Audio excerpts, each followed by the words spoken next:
Bienvenue sur le podcast Entrepreneur Mindset, le podcast à destination de tous les coachs, consultants et experts de l'accompagnement qui désirent se bâtir un mindset de leader et une activité prospère au service de leur vie et de leurs clients.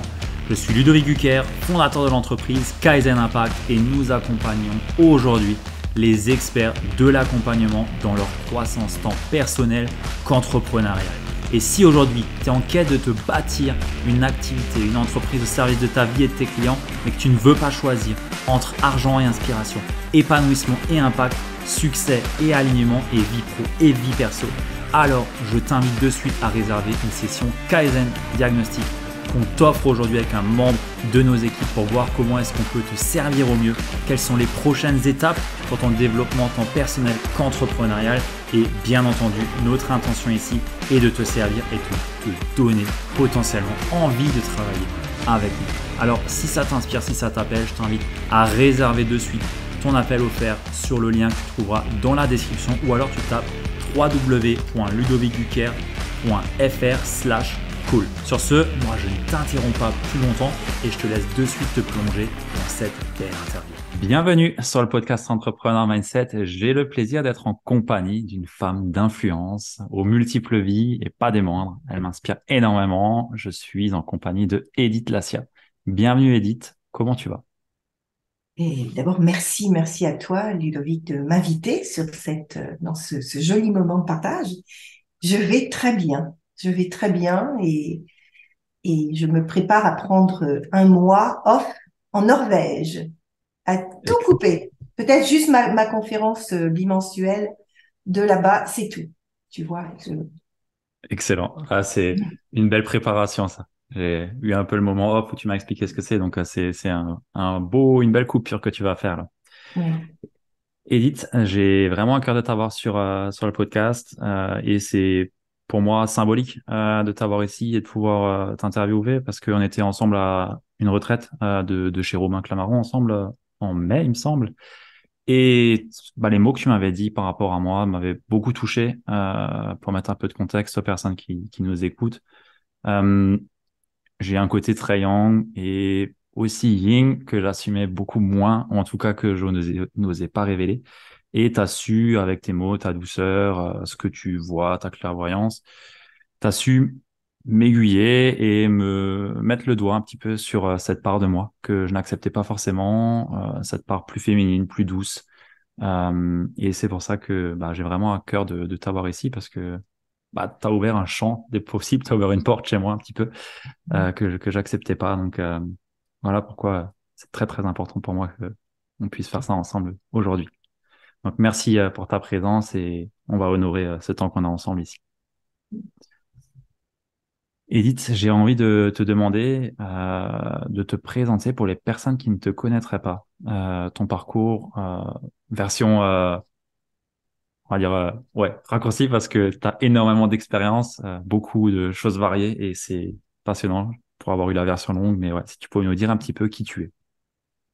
Alors, to make a long story short, comme on dit, pour faire une version courte, Euh, longtemps, j'ai dit, j'ai 120 ans, je sais que ça ne se voit pas, mais en fait, on pourrait dire, j'ai eu 5 vies de femme. Euh, Côté professionnel, j'ai passé 20 ans à apprendre le beau, l'excellence, la stratégie marketing du luxe. Cartier, Yves Saint-Laurent, j'ai eu comme mentor Alain-Dominique Perrin, patron de Cartier, des équipes de Saint-Laurent, j'ai eu Jean-Louis Servan-Schreiber. Donc, je peux dire que les 20 premières années, entre ma sortie d'école Schema à Lille, Subdeco, ça s'appelait à l'époque, et 40 ans, j'ai fait du marketing partout dans le monde. Aux États-Unis, j'ai vécu à New York, j'ai beaucoup travaillé sur le Japon, sur toute l'Europe. J'ai beaucoup bougé. Et puis, à 40 ans, je me suis rendu compte que je courais, et puis il y a quelque chose en moi qui ne vivait pas. Tu vois, tu parlais de ton féminin, moi, c'était l'artiste en moi, parce que j'étais très attirée par l'art, que ce soit chez Saint-Laurent ou Cartier. Ce qui m'attirait, c'était le côté artiste, design, création. Enfin, il y avait la Fondation de l'art contemporain, notamment, qui était créée à Julian-Josas à l'époque. Et j'ai compris que j'étais fascinée par l'art. Et je peignais depuis que j'étais petite. Et à un moment, un ami chasseur de tête vient à la maison et me dit, mais je peignais. Et puis il me dit, mais tu es hyper douée, mais tu es à la rue, tu n'as aucune technique. Et il y a un moment de bascule où je me suis dit, waouh, d'abord, je suis douée, youpi, ah, mais j'ai aucune technique. Donc, j'ai démissionné et je suis rentrée dans un atelier où j'ai appris pendant 2 ans à peindre comme les maîtres du Quattrocento. C'est vraiment les précurseurs de la peinture à l'huile. Et 3 ans après, j'ai exposé aux États-Unis. Donc, j'ai commencé une carrière d'artiste que je n'ai jamais quittée. J'ai exposé partout en Europe, aux USA, peintre et sculpteur. Et puis en parallèle, je me suis beaucoup passionnée pour le développement personnel. Je me suis formée en constellation systémique, en communication profonde accompagnée, et j'ai développé une partie plus chamane, plus médium, qui était aussi un de mes talents, mais que j'avais pas encore osé explorer. Je suis devenue auteure, j'ai créé un magazine d'art contemporain, co-créé un magazine d'art contemporain, Expo Revue, et je suis devenue critique d'art, je suis toujours critique d'art. Et puis en 2018, je rencontre quelqu'un qui me fait complètement capoter, comme disent les Québécois, en l'occurrence, c'est Martin Latulippe. Je le vois sur scène, raconter sa vie, et je me dis, mais c'est là, c'est ça, je veux ça. Et donc, j'avais 50 ans, et je me dis, mais oh, on ne peut plus d'ailleurs. Bon, on ne comptera plus. Quand on aime, on ne compte pas. Un peu plus. Et je me suis, voilà, c'est ça, j'ai envie de faire des conférences. Puis je suis devenue conférencière et un sujet très vite m'a rattrapée, c'est la puissance intérieure et la puissance féminine. Donc aujourd'hui, je suis mentor principalement des femmes d'influence, donc des dirigeantes, de personnes qui ont envie de passer de 8 à 10, tu vois, qui ont envie de complètement changer leur puissance de manière à l'offrir au monde par leur job, par leur vie privée. Puis aussi, je m'occupe d'hommes HP, de jeunes brillants. Ça, c'était bien tu vois, dans ma ligne de mire, qui ont vraiment un principe féminin à développer. Les gorilles à dos argentés qui veulent rester que dans le yang m'intéressent pas parce qu'ils passent à côté de leur vraie puissance qui est combinée l'entièreté de leur talent. Or, chez le masculin, il y a du féminin et chez les femmes, il y a aussi de la puissance à conquérir. Je peux pas faire plus Hmm. court. Excellent. Non, non, c'est très bien. T'as, en quelques minutes, du coup, tu as pu montrer en fait qu'est-ce qui fait que tu es tellement complète, en fait. Enfin, de mon point de vue, en tout cas, Oui, euh, par rapport déjà au code du luxe que tu as, et ça, on le ressent beaucoup, c'est quelque chose que tu incarnes. Là, tu as un petit foulard rouge. Enfin, t'as ces codes de l'excellence qu'on voit chez toi. Et après, bah, le côté artistique qui, franchement, pour moi, c'est incroyable qu'à 40 ans, on se dise, OK, j'arrête tout, je me lance dans une carrière artistique. Enfin, ça m'a beaucoup marqué. Euh, Parce qu'on voit beaucoup de personnes qui ont peur, même dans des jeunes âges, 24, 26, 30 ans, à juste arrêter un job pour aller dans une partie entrepreneuriale où on a peut-être un peu plus de visibilité sur ce qu'on peut réussir à faire avoir en termes de rémunération. Côté artistique, je connais pas trop, mais c'est toujours un peu moins certain, quoi, je pense. Ou alors c'est peut-être similaire, je sais pas. Euh, là, c'est une question maintenant que je me pose en exposant ça, mais je pense que les moments de bascule, tu sais, quand je dis cet homme qui passe et qui me dit tu es très doué, mais tu dois apprendre. Tu sais, ça me rappelle l'ikigai, ce formidable concept qui est un peu rendu plus étriqué en Europe par rapport au japonais, parce qu'il perd une partie du sens global. Mais quelque part, ce qu'on aime profondément, là où le temps s'arrête, là où on vibre, ça serait presque, ah, dis donc, t'es hyper doué. Quand il a vu comment je peignais, il a vu que j'avais quelque chose de singulier. La deuxième hum, partie de l'ikigai, c'est ce que l'on maîtrise, ce que l'on connaît, les compétences, les expertises. Et là, j'en avais pas, j'avais pas appris. Donc, je pense que quand on réfléchit à un changement de cap, je dirais même pas de carrière. Moi, je pensais pas carrière, je pensais changement de cap. Ça pouvait durer 1 an, 2 ans, ça pouvait être une parenthèse, ou ça serait un plus long moment de vie. J'en savais rien. Hein. J'ai pas dit, ça y est, je vais devenir une artiste, je vais vivre de ça. Non, mais j'ai exploré. Et hum, d'ailleurs, pour la petite histoire, j'ai démissionné, certes, mais comme j'avais quand même 20 ans de bouteille, j'ai continué du marketing. J'étais à l'Institut français de la mode et j'animais des séminaires sur le marketing du blanc, le linge de maison, parce que j'ai aussi passé 4 ans chez Decathlon, le linge de maison, et puis le marketing de la mode, globalement. Et donc, j'ai quand même gardé un pied dans le marketing, j'ai gardé des revenus du marketing, tout en me formant à l'art. Et quand j'ai senti que ma nouvelle vocation commençait à être solide, que je commençais à sentir que je tenais quelque chose, là, j'ai quitté le marketing et comme par hasard, tout s'est ouvert. Par contre, j'ai aussi, et ça c'est un autre tuyau que j'ai compris, moi j'ai fait beaucoup de choses à l'intuition, mais après je réfléchis, ça fait partie d'ailleurs de mes talents selon Clifton. D'abord, je capte et ensuite j'analyse. Et donc, avec le recul, je me dis, j'ai embarqué avec moi mes compétences marketing dans mon métier d'artiste. J'ai pas considéré que, hop, Mhm. volte-face, du tout. Parce que j'ai fait un site, j'avais un des premiers sites d'artistes. Imagine, c'était dans les années 92.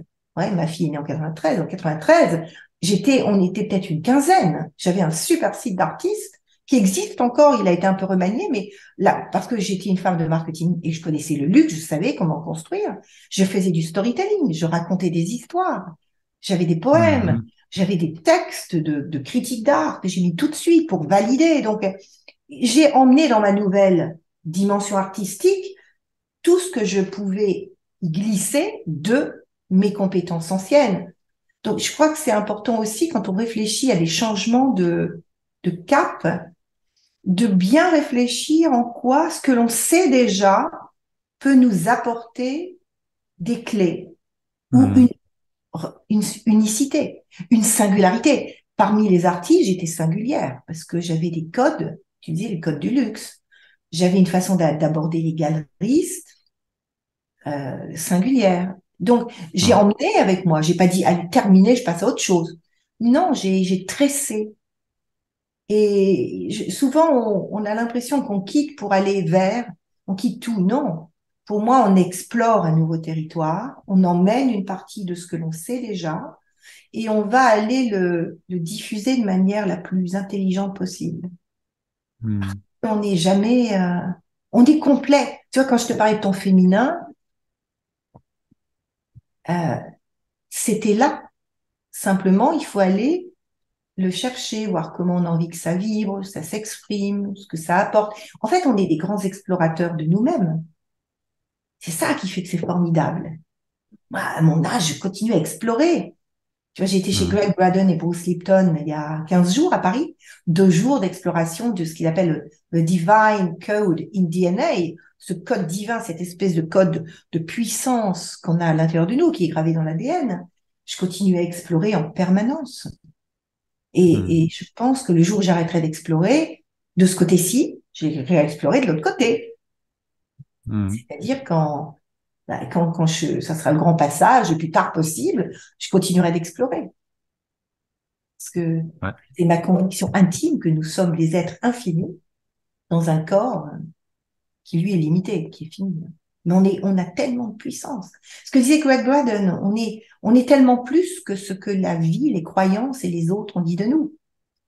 Et quand on va s'autoriser à se confronter à cette puissance qu'on a, on peut faire des grandes choses. Pourquoi à 28 ans, Alain-Dominique Perrin, grand patron de quartier, alors que je connais pas du tout les codes du luxe à l'époque, hein, pas du tout, il me reçoit à Place Vendôme et au bout d'1 heure, il me dit, mais la moitié du monde, là, ça vous tente? Pour l'instant, j'ai quelqu'un qui couvre le monde pour le groupe Cartier, dont les licences, les Saint-Laurent, Ferrari, Formula. C'est trop pour lui. Il est au Japon, là, il va pas tarder à rentrer, mais area manager, ça vous partagerez. Et je me suis retrouvée à 28 ans avec la moitié du monde. Je connaissais rien. Mais j'avais une espèce de confiance, de liberté qui l'a séduit. Et il s'est dit, mais je mise sur ce petit bout de bonne femme, là. Mhm. Et 2 ans après, il m'a dit, tu sais pourquoi je t'ai recruté, toi? Parce que t'es un mec. Tu vois, c'est drôle. Ok. Donc, je pense que nous avons tellement de capacités, de possibilités. Mais il faut vraiment bien s'entourer, pas hésiter à se faire aider. On a besoin de miroirs, on a besoin de gens qui voient en nous ce que nous ne pouvons pas voir. Ouais. Complètement. Moi, Et je il dis faut souvent, savoir se faire on est les confiance. moins Souvent, bons. oui. Et on Et- écoute plus ce qui nous renvoie à nos peurs que ce qui nous Mhm. renvoie ou à nos limites. C'est important moi, ce que je dis parfois dans mes conférences, le jour où il m'a dit, chiche, on y va, il a dit avec un langage un peu plus, Ouais. mais je dis, si ce bonhomme-là, qui est comme un grand bonhomme, croit en moi, ben, je vais croire en lui. Et je le crois. Et bingo, j'y vais. Donc, si quelqu'un, c'est ce que disait Sheryl Sandberg, si quelqu'un vous offre une place à bord d'une fusée, ne demandez pas de quelle place il s'agit, montez à bord. Ça aussi, c'est important. Sheryl Sandberg, c'était le DG de Facebook. Hein. Hmm. Si on vous propose une place à bord d'une fusée, montez. Donc, dès qu'on nous propose la vie, les gens, les opportunités nous proposent d'être passés ailleurs, passer au-dessus, on y va. Et on apprend en y allant. If you can't make it, fake it, disent les Anglais. Si vous n'êtes pas sûr d'y arriver, faites comme si. Et vous finirez par y arriver. Hmm. Ça va, je n'ai pas perdu. Non, non, non, non, non, non. J'écoute attentivement, moi. Mais je suis complètement d'accord avec toi. Et souvent, on passe à côté de belles opportunités parce qu'on ne croit pas suffisamment en nous. Et on ne voit pas non plus que les autres croient suffisamment en nous pour nous donner l'opportunité. Et ça, c'est un gros problème. Et moi, je dis souvent aussi que on est les moins bonnes personnes pour voir en fait ce dont on a besoin en fait. C'est Oui. comme une bouteille d'eau. Il y a l'eau à l'intérieur, mais elle voit pas l'étiquette autour en fait. On voit rien. Enfin, et c'est pour ça que c'est super important aussi pour moi bah, d'avoir des personnes avec un regard extérieur qui peut te guider et aller chercher justement ces ressources-là.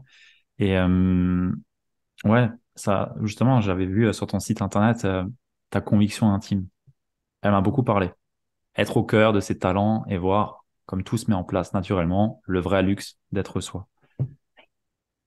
Et il y a cette phrase que je trouve, qui moi me parle beaucoup, c'est votre vie est le message que vous laisserez au monde. Rendez-la inspirante. Si on réfléchit bien, tous les gens qui nous, qui nous scotchent, qui nous inspirent, sont des gens qui ont fait quelque chose de leur vie. Hmm. Ceux qui, et même dans le passé, quand on parle de Socrate, de Platon, des anciens, c'est parce qu'ils ont fait quelque chose de leur vie dont ils n'avaient pas forcément conscience en temps réel. Mais la densité de ce qu'ils ont fait, de ce qu'ils ont construit, fait que ça laisse des traces. Donc souvent, moi, bon, je suis un peu connectée, donc je reçois des messages. Et on me dit, mais vois au-delà du temps, de ce que tu vois maintenant, vois ce que tu laisseras. Et pour ça, il faut aller au cœur de ses talents. Et ça, c'est un luxe qui Ouais. demande aussi de nettoyer nos peurs. Et nos peurs, elles sont légitimes. Parfois, il y en a qui sont utiles. Celles qui nous disent où est notre vrai désir, hein, les peurs liées au désir. Plus on désire, plus on a peur. Il y a celle-là. Il y a les peurs qui viennent de certains dangers réels où on se dit attention, qui sont des formes d'alerte, de prudence. Puis il y en a tout un fatras derrière qui sont les peurs construites par notre entourage, notre histoire, notre passé, dont des trucs familiaux. Tu vois, je me souviens, j'avais un jour mentoré un, un DG d'un groupe dont le père avait fait faillite. Et il avait toujours cette petite peur. On a rendu au père. Parfois, on est aussi habité par les peurs de ceux qui nous ont précédés, Ah, qui il y a ont, un de héritage. façon claire ou induite, nous ont dit, il faut pas y aller. Donc, Hmm. c'est ça aussi qui est intéressant, c'est de comprendre que ce que l'on voit de nous, ce que l'on conserve de nous parfois, c'est beaucoup de choses qui sont pas à nous. Ouais. Il y a cette phrase d'ailleurs de Bruno Clavier, qui est un éminent psychanalyste et chaman, qui dit ce qui résiste en nous, parce que parfois on travaille sur ces trucs, on dit ah j'ai travaillé là-dessus, la peur de l'argent, la peur de l'échec, mais ce qui résiste en nous ne nous appartient pas. Et souvent quand on a fait tout le travail en disant bon voilà j'ai compris, hein, c'est encore là. Donc là il y a un travail transgénérationnel que souvent on peut faire pour rendre ça vient de qui? Parfois c'est les grands-parents, les parents, etc. Donc c'est passionnant hein, comme la psyché hein, il peut nous emmener dans des espaces où on dit ah merde c'est pas là où j'ai envie d'aller moi. Hmm. Ouais, Ouais, ouais, complètement. Ça, l'héritage transgénérationnel limite beaucoup de personnes et ouais, souvent on cherche mais d'où ça vient en fait et c'est pas très loin. C'est et une, deux culturel. générations. Ouais. Ouais. Quand on avait parlé de ton féminin, moi je connais bien l'Alsace, mon mari est originaire, sa famille est originaire de là-bas. Il y a un côté ch'tour, un côté, les Alsaciens ont une culture globale de Mhm. Sovastmanich, tu vois, qui vient vraiment un petit peu, et c'est probable aussi que dans une partie des choses que tu peux faire ou ne pas faire, il y a aussi ce pan-là, enfin, ce bain dans lequel tu as nagé, baigné, et puis à un moment, tu peux dire, OK, ben, ça m'a apporté beaucoup de choses, de verticalité, de structure, mais Je peux lâcher un certain nombre de choses pour trouver ma façon de l'incarner et de ne pas tout prendre. Est-ce Hmm. que je suis claire? Ah oui, oui, complètement. Ben, pour les personnes qui connaîtraient pas l'Alsace, on a un historique allemand. Et bien sûr, bah, forcément, ça joue hein, dans les codes. Les codes en Allemagne, c'est Oh, ben, beaucoup de excuse-moi, je suis travail. Ouais, y a pas de problème. C'est beaucoup sur le travail, la rigueur, être droit.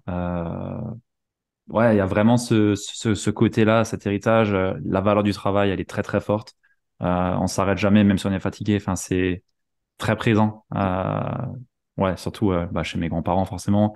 Mes arrière-grands-parents étaient allemands, forcément. Non. Pour ça, je suis Zoroastre toute ma vie. Bon, moi, je suis germanophone. J'ai été fiancée en Mm. Allemagne, je connais très bien l'Allemagne. Et c'est vrai que mes amis alsaciens ont cette double culture. En fait, ils sont alsaciens. À force Ouais. d'être une fois allemand, une fois français, ils ont choisi d'être alsaciens. Mm. C'est une façon aussi d'échapper à ce côté. Mon grand-oncle, le grand-oncle de mon mari, Jean-Baptiste Lassia, qui était justement dans cette région, il est né à l'époque où c'était allemand. Ouais. Il est non, non, pardon, c'était français. Il est parti faire fortune en Amérique. Donc Jean-Baptiste Lassia a créé vraiment toute une. On a 50 cousins maintenant en Californie. Il est allé chercher de l'or là-bas. Il a dirigé 3 mines d'or. On a plusieurs bouquins, dont des bouquins là-bas sur lui. Et, et notre cousine notre cousine qui savait qu'il y avait de la famille française, elle cherchait. Et elle est tombée sur un site internet où elle s'est rendue compte que, bah, oui, mais il est né à Fouchy, mais ça s'appelait Grube à l'époque, parce que c'était allemand quand il est né, entre-temps c'est devenu français, etc. Donc c'est une région particulière qui a, Mm. tu as des générations qui étaient d'une nationalité puis d'une autre. Hein. Ouais, ouais, Je complètement. trouve ça passionnant, c'est une très belle région. J'adore l'Alsace. C'est effectivement c'est passionnant et je partirai pas d'Alsace, mais ça joue beaucoup sur bah, les traits de caractère et justement cette part que j'acceptais pas beaucoup. Et on le voit quand on va maintenant à Paris, dans le sud, les gens sont complètement différents par rapport à l'Alsace, où les hommes sont beaucoup plus fermes de Ouais. façon générale. C'est beaucoup plus dur à entrer dans de la sensibilité ou à parler, à toucher avec des mots. C'est beaucoup plus compliqué. Il y a beaucoup plus de couverture et de couches sur l'oignon avant de toucher réellement le cœur. Et ça doit sans doute parler à des personnes, pas forcément que des Alsaciens, parce que Non. même il y en a un peu partout des personnes comme ça. Mais c'est vrai qu'en fonction de là où on habite et ouais, de la culture, ça joue et ça impacte beaucoup. Et justement, quel conseil tu donnerais à une personne qui justement n'arrive pas à s'ouvrir, qui est vraiment trop dans le mental, dans le contrôle et qui n'arrive pas à... je sais, c'est un peu vague là comme question. Non, non, C'est c'est pas vague, c'est vaste. ouais, Elle est oui, précise, mais elle est vaste. C'est-à-dire qu'il y a plusieurs choses. Déjà, la première, je dirais, c'est quand même se faire aider. Parce qu'on hmm, a besoin de gens qui emmènent avec bienveillance vers nous-mêmes. On est beaucoup dans le mental, c'est qu'on n'est pas assez dans son corps. Donc, on peut être dans son corps de plein de manières, par le souffle, la respiration, par des arts martiaux, par tout un ensemble d'approches qui font qu'on est centré bien dans son corps. Et comme par hasard, dès qu'on est dans son corps, ben, le mental se calme. Nos petits, nos petits yo-yo là-haut, ils vont jouer à la marelle. Donc, c'est déjà de comprendre que l'intuition, déjà, ne viendra jamais du mental. L'intuition, c'est la capacité à sentir, à deviner. On a tout ça, mais ça passe pas par le mental, ça passe par le corps. C'est vraiment, on fait une pause, on s'arrête, on respire. Ensuite, bah, se faire aider parce que il y a des nettoyages à faire, tous. Si on a la plus grande loyauté qu'on a, c'est la loyauté familiale. Donc, d'où on vient, nos parents, la façon dont on a été construit, structuré, ce qu'on nous a fait promettre, consciemment ou pas. Il y avait des attentes formulées ou pas. Donc, nettoyer. Puis après, quand on a fait un petit peu ce travail-là, c'est commencer à se projeter. Il y a un exercice, moi, j'aime bien faire, c'est ne pas réfléchir, mais chercher, mais presque de façon, moi, je vais faire une hypnose ericksonienne, les modèles de gens qui nous inspirent. hmm, Quels sont les modèles de réussite? Puis aller voir en quoi ils nous parlent. Ah, ça me touche, c'est lui, ça. qu'est-ce qu'on aime vraiment? On n'aime pas tout, mais il y a des choses. Et souvent, ce qu'on admire chez les autres, c'est ce qu'on a chez soi en creux. C'est là, mais on n'ose pas encore, ou on n'a pas encore eu l'occasion de le révéler. Donc, quand on admire des grands, ou des gens qu'on voit comme grands, ou beaucoup d'avance sur nous, souvent, ils sont le miroir de quelque chose qui est là en nous, qui ne demande qu'à être révélé. Et puis y aller. Je prends, saisir les opportunités, mais vraiment être dans le corps, apprendre à sentir tous les jours. Moi, je fais des pauses, 15, 20 minutes, une demi-heure, où je laisse le sable passer dans le sablier. On n'est pas assez présent à notre corps, on n'est pas assez présent à notre cœur, à notre âme, Hmm. à ce qui fait qu'on est unique et en même temps, on est tous reliés, tu vois. On est tous. Ouais. Mais je suis pas la femme des astuces, ces petites astuces. Moi, je suis plutôt dans Oui, les bien sûr. fondamentaux parce que Ouais. les astuces, c'est vraiment, c'est la partie visible de l'iceberg. Si t'as pas touché les fondamentaux, tu peux mettre tous les post-it que tu veux sur ton miroir, du matin en te brossant les dents, je suis grand, je suis fort, je suis meilleur. Si t'as pas nettoyé un petit peu, ben, je suis grand, je suis meilleur. Tu sais, ça me fait penser, t'as pas connu, t'es trop jeune, Henri Tizot, ce qu'il y avait la table de multiplication. Une fois un, deux fois cinq, deux fois deux, quatre. Ah, les paroles, je m'en souviens pas, mais la musique, oui. Ça devient des paroles vides. Donc, si on ne part que sur des astuces comme ça, euh, on est vite rattrapé par quelque chose de plus fort que nous qui va résister. Donc, pour moi, c'est ça. Ouais. Ok. Ouais, complètement. Je suis d'accord avec toi. Faut que ça vienne de l'intérieur. Faut que ça. Oui. Et après, les post-it, les astuces, j'appelle les post-it, mais sont juste des points de rappel, des petits points d'ancrage, comme un très bon vision board. Et Hmm. j'ai fait faire des vision boards depuis des années. J'ai quand même entouré beaucoup de femmes, quelques hommes, hein. Un vision board qui n'est pas vraiment fait de l'intérieur avec tout ce que l'on a pu travailler en soi, ben, ça reste un vision board, quoi. Ah, j'aimerais bien. Ah, je voudrais une grande maison au bord de la mer. Ouais. Pourquoi? Comment? Il faut aller à l'intérieur. Notre puissance, elle est vraiment dedans. Ouais. Ouais, complètement.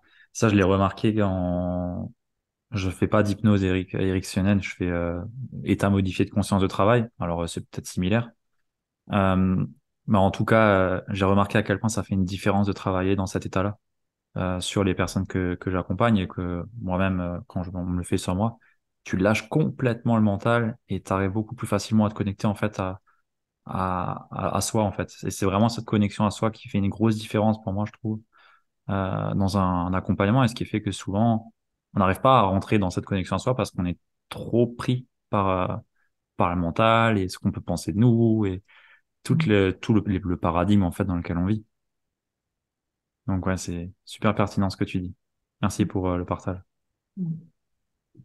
J'ai envie de te demander, avec le parcours que tu as, qu'est-ce qui a été le plus compliqué pour toi sur la partie entrepreneuriale et qu'est-ce que tu en as tiré? Qu'est-ce qui a été le plus dur à passer? Peut-être un obstacle, une difficulté? Paradoxalement, quand on me voit, on a du mal à y croire, c'est la visibilité, me rendre visible. D'accord. Donc sur les Parce réseaux ou en que extérieur? en tant qu'artiste, très vite, j'ai eu zéro souci. Mais quand je suis rentrée sur le net en tant que tel, avec des vidéos, YouTube, Facebook, euh, moi, je venais du luxe. Donc, on se rend très discret. Ouais, C'est-à-dire qu'on met en lumière Cartier, Saint-Laurent, les produits, les gammes, etc. C'est pas on n'incarne pas la marque, on la représente. Euh, et quand j'étais artiste, c'est mon travail, c'est mes œuvres qui étaient les vedettes. Mais quand j'ai commencé à être sur le net, je devais parler de moi. hmm, Parce que ouais, c'était moi que je vendais, mes talents, etc. Et c'est ce qui était le plus dur. D'abord, c'est de m'autoriser à me regarder. Mais qu'est-ce que c'est que oh, comme disait mon ami Olivier Roland, tu sais, de toute façon, t'inquiète pas, les premières fois, il y a que ta grand-mère qui te verra. Mais quand même, donc pour moi, ça a été très dur. Pas le côté marketing, parce que c'est mon métier, donc je vois très très vite chez. J'ai aucun mal à identifier des systèmes, je l'ai enseigné. Le marketing, c'était extrêmement facile. Créer des produits, facile. Faire du beau, facile. Mais me montrer, parler de moi, raconter mon histoire. J'ai mis longtemps à arriver à mes 5 vies de femme. C'était tellement poussé dans tous les sens. Je me souviens d'ailleurs, j'ai mis 2 ans à vraiment en parler. J'étais très proche de Jean-François Ruiz et j'allais à tous les Web de Connect et congrès des infopreneurs, donc Budapest, Barcelone, etc. Parce que très vite, je me suis dit, si je veux comprendre ce milieu, il faut que j'aille voir les bons, les meilleurs, et je me mettais toujours en VIP pour être vraiment avec eux le soir au dîner, etc. Puis c'est vrai que comme, compte tenu de mon âge, mon expérience, en général, on m'oubliait pas. Mais Mm. je me souviens que les premières fois, or il y avait quand même beaucoup de très très bons. Il y avait bien sûr Olivier, il y avait euh, Sébastien le marketeur. Enfin bon, il y avait tous ces gens-là qui avaient leur tribune. Et puis on avait, nous, le grand public, la possibilité d'intervenir pendant 3 minutes à se présenter. Ou 1 minute, tu Ok. vois. Donc on Ouais. passait par groupe de 10. Et je me souviens, on était à Barcelone, c'est donc mon deuxième congrès. Alors, je parlais beaucoup avec les gens one-to-one, pas de souci, mais là, il Mm. fallait me présenter devant tout le monde. Le dernier jour, ma main se lève, parce que à chaque fois, on dit, allez, 10, qui est-ce qui veut se présenter? Tu avais toujours 10, etc. Puis moi, non, j'y arrivais pas. Et puis, le dernier jour, ma main se lève, vraiment, donc je suis ma main, hein, je ne peux pas se désolidariser. Et je me retrouve dans hein, et j'étais à première à devoir parler, puis vraiment, j'étais, mais qu'est-ce que je vais raconter, quoi? Et tout d'un coup, c'est sorti, c'est là les fameux 120 ans. Donc, Mm. c'était tous des jeunes, tu vois, ils avaient une trentaine d'années, j'en avais donc presque 60. Et là, je me suis dit, ben voilà, j'ai 120 ans, je sais que ça ne se voit pas. Et je commence à, en 1 minute, dire, ben voilà, je suis mariée, je suis une grande amoureuse, j'ai 2 enfants, je viens de marketing, j'aime le beau, j'aime le luxe. Et moi, ce qui m'intéresse, c'est d'aider les femmes à rayonner. Et c'est sorti comme ça. Mais s'il n'y avait pas eu ce moment où je sortais le truc, je n'y arrivais pas. Parce Mm. que trop de complexité, comment on résume une histoire aussi large. Et, et puis j'avais peur d'avoir l'air d'une... Enfin, voilà, quoi, l'image. Je venais d'un milieu où l'image est très codifiée, donc j'avais pas envie de faire ce que j'appelais le kéké sur la toile. Pour moi, Ouais. c'était dur. Donc maintenant, ce que j'enseigne, c'est d'abord apprenez vraiment à résumer votre histoire d'une façon pertinente, simple. C'est même pas qu'un pitch, c'est une petite histoire. Racontez quelles sont vos vies, qu'est-ce qui vous avez envie de mettre en lumière, comment ça peut donner quelque chose de juteux, de joli. Puis ensuite, soyez dans votre corps, soignez votre posture, soyez Ouais. voilà. Et puis, on y va et on s'entraîne. Mais ça, c'était le plus dur pour moi, vraiment. Ok.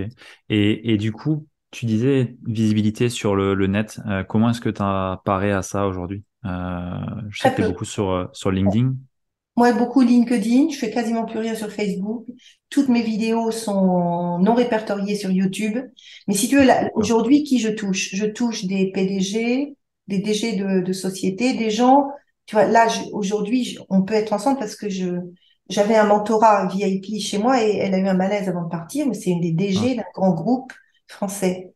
Donc, ces gens-là, d'abord, ils aiment le côté un peu feutré, un Mm. peu discret. Donc, c'est pas comme au début quand j'avais des coachings avec des jeunes web entrepreneurs. Elles sortaient, on faisait un petit, allez, voilà, j'ai dit, qu'est-ce que... Là, je ne peux plus.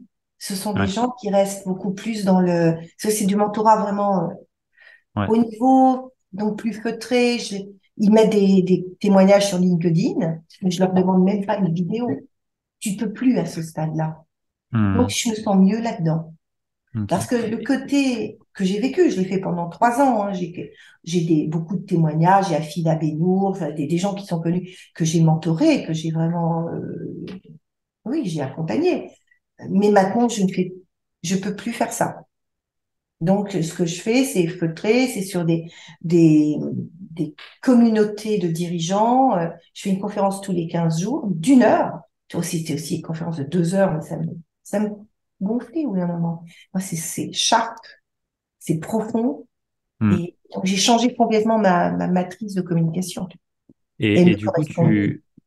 tu disais une conférence toutes les 2 semaines. Tu fais ça du coup en ligne sur un événement récurrent Oui, ou c'est absolument. Ok. J'ai 8000 personnes qui sont, qui reçoivent ma newsletter. C'est via LinkedIn sur une plateforme qui s'appelle Campus.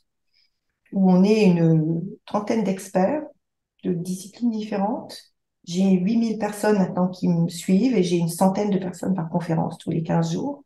C'est D'accord. enregistré, je peux donner le replay sur demande, mais je ne fais plus rien en, en open. D'accord. D'abord parce que Intéressant. je mentore, les mentorats que je fais, je peux en prendre 2 par mois parce que c'est des mentorats très en profondeur. Je veux pas en prendre plus de 2 par mois. Donc, moi, le but n'est pas d'avoir un maximum de monde. Hmm, C'est d'avoir des bien gens qui sûr. peuvent investir 20, 30 000 euros, voire plus, tu vois. Donc, on n'est plus dans les Hmm, mêmes sphères. ouais, ouais, Donc, ça complètement. sert à rien. J'ai changé et je me sens mieux là parce que c'est là où, je dirais, ma singularité a le plus d'impact. Mhm. Ouais, complètement. Et puis, tu as Donc, évolué avec les mm. personnes que tu as pu accompagner au début et tu t'es monté en gamme, en fait, vers ce qui fait plus de sens pour toi aujourd'hui. Donc, Oui, j'irai en intensité aussi, parce qu'il n'y a pas que les tarifs qui sont en jeu, c'est vraiment l'intensité de l'accompagnement, la hauteur de ce qu'on apporte. hmm, Euh, plus de justesse, peut-être, ouais. ah oui, ouais, comme dit une des personnes que j'ai mentorées, elle est brillante d'ailleurs, c'est euh, Aurore Servanti-Leroux, elle me dit, tu fais un coaching de précision, d'excellence et de performance. C'est vraiment, c'est très sharp maintenant, c'est waouh. Donc, ben, comme elle me dit, tu peux prendre que des gens qui vont passer de 8 à 10. Parfois, ils se Hmm, voient à 5, mais toi, tu sais qu'ils sont à 8 très, ouais, très rapidement en potentiel. Parce que j'étais en peinture, par exemple. Je me voyais à 5, j'étais déjà à 8, puisque très vite, j'ai pu basculer. Donc, moi, ce qui m'intéresse, c'est de passer les gens de 8 à 10.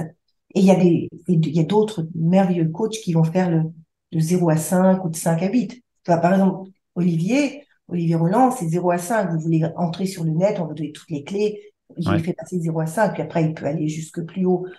Par exemple, dans le mastermind où j'étais intervenue pour lui à Bangkok, et là, on faisait passer de 8 à 10 aussi avec lui. Mais sinon, D'accord. il y a vraiment pour chaque étape, il y a des types d'approches, de coach. Et moi, maintenant, c'est ce qui m'intéresse, c'est vraiment prendre ce moment de bascule où on tangente l'excellence. Et alors là, Ouais. les leviers sont énormes. Oui, j'imagine, parce que la moindre chose que tu peux toucher en profondeur va avoir un Ouais. impact Puis énorme c'est ce que je sur... sais faire. Ouais. Le reste m'ennuie un peu. Oui, ça se comprend. Tu as 120 ans de carrière aussi. Oui, puis c'est vraiment important de savoir là où on est dans notre zone d'excellence. Et à chaque âge, on a sa zone d'excellence. C'est vrai que j'ai pas la même aujourd'hui, même qu'il y a 10 ans quand je suis rentrée sur le net, hein. J'avais pas la même. J'aurais pas pu faire il y a 10 ans ce que je fais maintenant. Donc, c'est vraiment s'ajuster à chaque fois. Où est-ce qu'aujourd'hui je suis dans mon excellence? Comment je peux évoluer? Hmm. Et on Aujourd'hui, peut. ça fait 10 ans du coup que tu as commencé Ah ouais. le Ouais. coaching j'ai envie de dire en ligne, même si je sais que tu fais du présentiel beaucoup aussi. Mais Ouais. du coup, Moi, ça j'ai fait créé, 10 ans. ouais. Mon premier programme en ligne, c'était pour l'amoureuse. C'est devenu Réveiller l'amoureuse en vous, Happy Sex. Et c'est des milliers de femmes, hein, qui l'ont suivi. C'était un très, très beau programme que j'utilise encore. D'ailleurs, je pense que je vais le relancer. Là, j'ai l'impression que c'est le temps de travailler un peu le yin et la sensualité. Donc, il date attends, j'étais intervenue euh, à Montréal au Festival du féminin sacré 2015. Donc, il Ok. date de 2015. Donc, il a 7 ans. Et avant, j'en avais fait un, Booster votre couple. 2 ans avant, qui est très long, il durait 6 mois. C'était mon tout premier, je l'ai créé en 2013. Oui, donc on D'accord. arrive, tu vois. Mais je Ouais. gardais le Réveiller l'amoureuse en vous, que j'ai gardé, qui est un magnifique programme. Et après, j'en ai sur les croyances limitantes. C'est les deux gros Hmm. bébés, tu vois.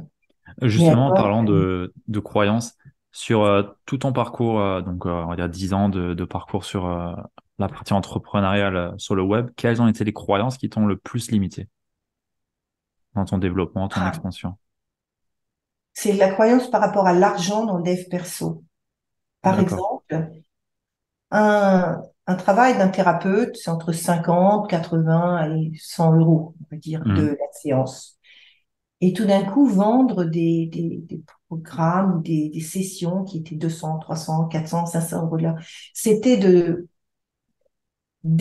décorréler cette notion de prix ah oui, je vais voir ma thérapeute, j'ai mes temps et de ce que nous pouvions apporter autrement. Je crois que c'était la notion de porter une vraie valeur sur les choses. Que sur le net, ce qui est très troublant, c'est que tu vois des tarifs qui vont du simple au centuple. Ah oui, Tu oui. peux avoir des séances à 100 euros et à 2000 euros, etc. Donc là, c'est un prix. Et donc, une séance, je peux même à l'heure, hein, tu vois. Évidemment, si tu as une heure avec Tony Robbins, ça Oui, chiffre en bien dessous sûr. de 1000, etc. Mais si tu veux, autant dans le luxe, je peux comprendre, tu peux avoir un sac à 50 euros et un Kelly à 400 000 euros. Un Kelly de Hermès, qui est de collection, a été vendu 420 000 euros il y a quelques temps. Bon. Dans le luxe, je comprends mieux les différences. Mais là, quand on est dans la valeur humaine, pour moi, c'est c'est ça. C'est toujours cette interrogation, je crois que j'aurai toujours. Qu'est-ce qui fait que un mentorat vaut 5 000, 10 000, 20 000, 30 000, 50 000, 100 000 euros? J'ai Mhm. toujours cet inconfort par rapport à ça. Ok. Et donc pour C'est toi, quelque ça, chose. ça, ça t'a limité dans tes débuts, en tout cas, ça t'a limité. Ça m'a pas limité parce que souvent, quelque part, c'est mes clients qui m'ont amené à comprendre la valeur de ce que je faisais. Mais ça m'a toujours c'est jamais simple pour moi. Hmm. Même si c'est validé, toujours, on dit, mais jamais on me dit, mais c'est trop cher. On peut me dire, c'est trop, c'est pas mon budget, mais jamais on remet en cause la valeur. Jamais. Je me souviens la première fois ça c'était avant, c'était quand j'ai fait ma première séance de communication profonde et de constellation, là j'étais thérapeute à l'époque. Et je demande naïvement à ma cliente, c'était il y a 20 ans, hein, je dis, ben, la séance, je dis, ben, voilà, c'est 50 euros. Elle me regarde, elle me dit, vous plaisantez, Edith. Et elle m'a mis 70 euros sur la table. Et j'étais même pas encore diplômée de ça. C'est même la thérapeute qui me formait m'a dit, mais dis, t'es prête, vas-y, t'es hyper bonne, vas-y. Et bien, quand cette femme m'a dit finalement 50 à 70, c'était 30% de plus, tu vois. Si après Ouais. tu extrapoles sur 5000, ben non, ça sera 7000, etc. Eh bien, j'ai compris que la vraie valeur, elle est aussi dans la perception de l'autre. Mais c'est pas le sujet sur lequel je me sens la plus, c'est Ok. toujours un peu complexe pour moi. Ok. Je Toujours un vois. peu complexe. Et d'ailleurs, Je je comprends. vois c'est un drôle de marché, où tout est possible. Et parfois, je vois passer des prix, et je me dis, mais qu'est-ce qu'il y a derrière, tu vois, c'est un marché, parfois il y a le marchand du temple là-dessus. J'ai vu beaucoup de choses qui m'ont, Ouais. Ouais. Je vois. Je pense savoir de quoi tu parles. En tout cas, ouais. Ouais. moi, je C'est sais assez ce que je flou. donne, si tu veux, y compris en hotline, en présentiel, donc les gens savent. Il y a une Ouais. vraie présence. Ce que je donne, c'est mon temps, mon expérience, ma sève. Et ça vaut le Hmm. temps. Mais c'est pas juste, allez, je te fais ça, je te donne. Donc, voilà, c'est un sujet qui, pour moi, reste toujours très, très fin.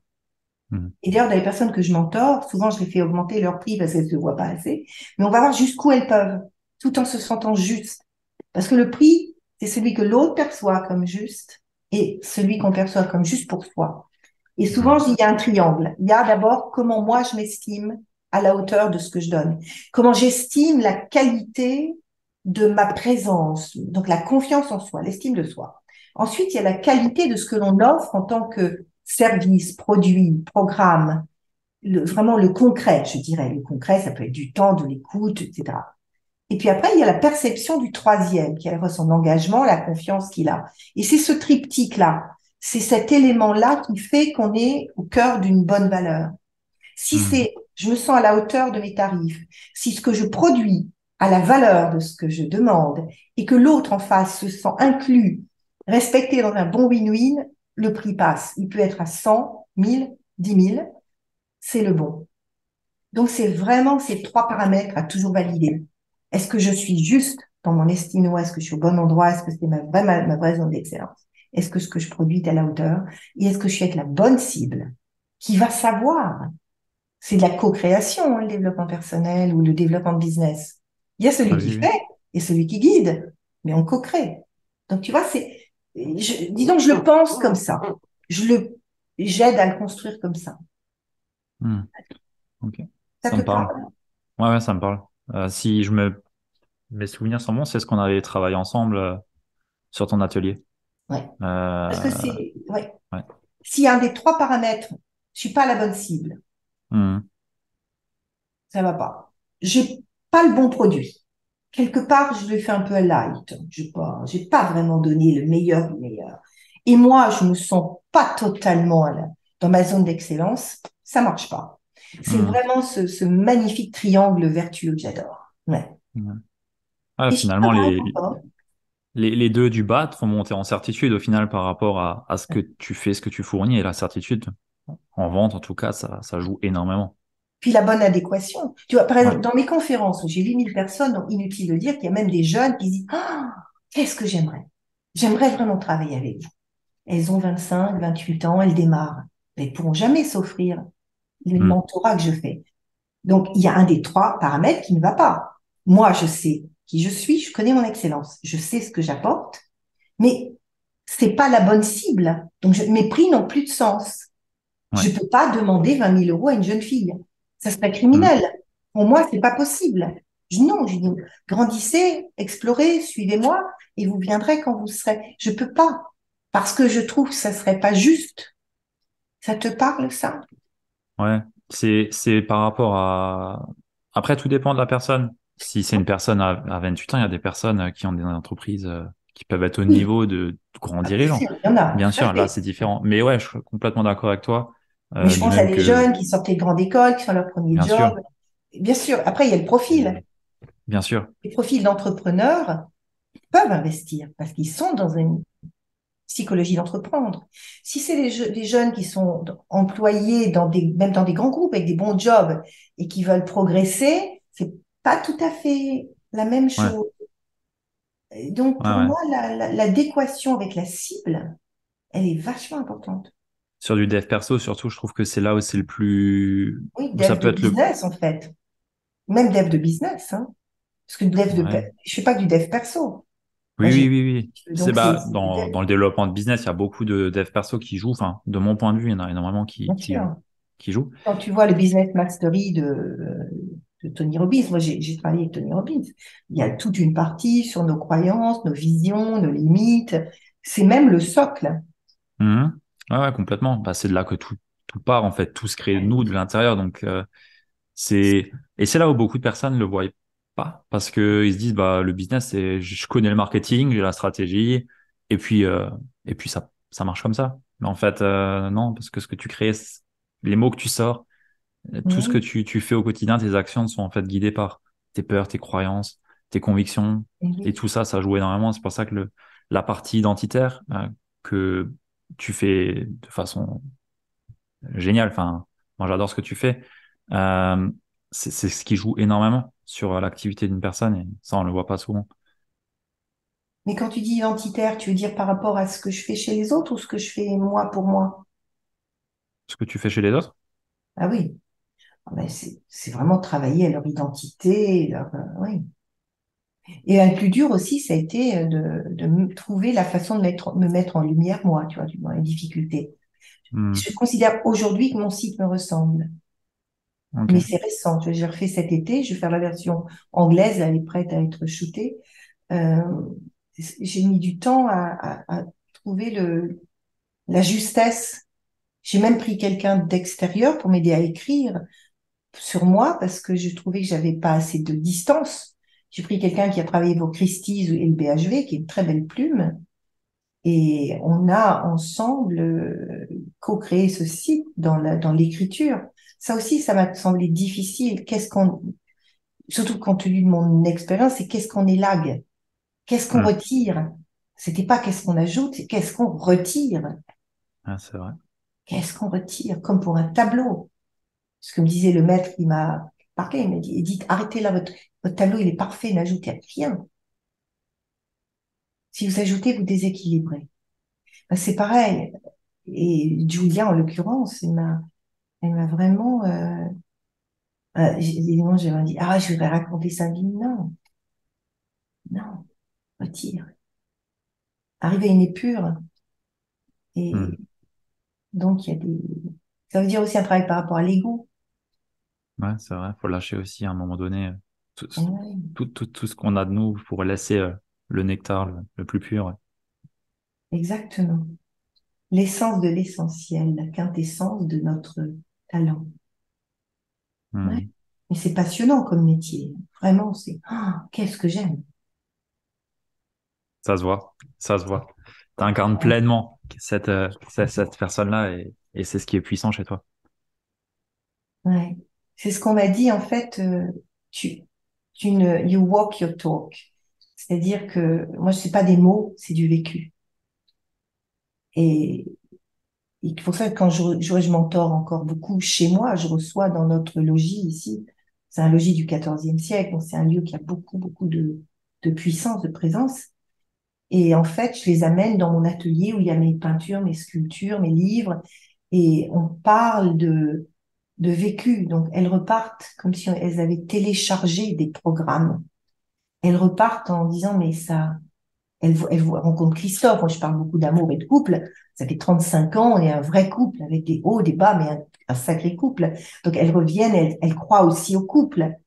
Hmm. Et donc, je crois que, en tout cas, moi, c'est mon ADN, c'est d'incarner pleinement ce que je transmets. Ouais. Je pourrais être une théoricienne, hein, je veux dire, je saurais faire, mais ça me tombe des mains. Je me dis, mais qu'est-ce qu'on s'en fout? Ouais, ça a beaucoup plus de puissance et de portée quand ça vient de quelque chose qu'on a pu expérimenter soi-même.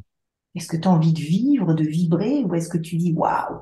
Parce que c'est ça finalement qui fait qu'on est repéré. C'est une présence, un parfum. On laisse un parfum dans son sillage.